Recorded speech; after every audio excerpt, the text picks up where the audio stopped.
এদিকে ভারত পাক সংঘাতের আবহে ফের ভূস্বর্গে সেনা জঙ্গি গুলির লড়াই। কিস্তওয়ারের সিংপোরা এলাকায় ৩-৪ জন সন্ত্রাসবাদী লুকিয়ে রয়েছে বলে জানানো হয়েছে জম্মু কাশ্মীর পুলিশের পক্ষ থেকে। সেনা, সিআরপিএফ, পুলিশের যৌথ অভিযান চলছে এবং এই তল্লাশি অভিযানের মধ্যেই কিস্তওয়ারের সিংপোরা এলাকায় ৩-৪ জন সন্ত্রাসবাদী লুকিয়ে রয়েছে জানা যাচ্ছে এবং সেখানেই সেনা জঙ্গি গুলির লড়াই চলছে। কিস্তওয়ারের সিংপোরা এলাকায় ভারত পাক সংঘাতের আবহেই ভূস্বর্গে সেনা জঙ্গি গুলির লড়াই।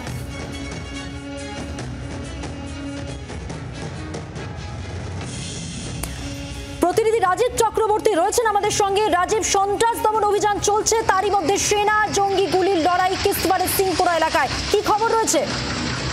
দেখো, এই মুহূর্তে যে লড়াই চলছে, সেনা এবং জঙ্গির লড়াই চলছে, যেখানে দেখা যাচ্ছে যারা নিরাপত্তা বাহিনী তারা কয়েকজন জঙ্গিকে ঘিরে ফেলেছে এবং যেমনটা তুমি বললে যে তারা সিংপোরা যে জঙ্গল, সেই জঙ্গলে রয়েছে, এটা কিস্তওয়ার এলাকায় পড়ে এবং সেখানে ৩ থেকে ৪ জন জঙ্গি লুকিয়ে থাকতে পারে বলে জানা যাচ্ছে এবং যে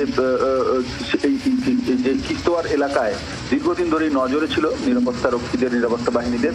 এবং আমরা জানি গত কয়েকদিন ধরে যেভাবে অপারেশন সিঁদুরের পরে ভারত পাকিস্তান যুদ্ধ পরিস্থিতির পরবর্তী পরিস্থিতিতে যারা লুকিয়ে থাকা টেরোরিস্ট রয়েছে, যে সমস্ত জঙ্গিরা জঙ্গলের মধ্যে লুকিয়ে রয়েছে, তাদের খুঁজে খুঁজে নিকেশ করার কাজ চলেছে এবং ইতিমধ্যেই বেশ কয়েকজনকে নিকেশ করা হয়েছে, 6 জনকে নিকেশ করা হয়েছে। আবারও আজকে যে অভিযান সকাল থেকে চলছে, যখন জঙ্গল ঘিরে ফেলে নিরাপত্তা বাহিনীরা, তারপরেই জঙ্গিরা জঙ্গলের ভেতর থেকে গুলি চালাতে শুরু করে এবং পাল্টা গুলির লড়াই এই মুহূর্তে শুরু হয়েছে এবং এখনো পর্যন্ত যদিও কোনো জঙ্গি ধরা পড়া বা নিকেশ হওয়ার খবর নেই, কিন্তু মনে করা হচ্ছে ৩-৪ জন জঙ্গি ওই জঙ্গলে লুকিয়ে রয়েছে।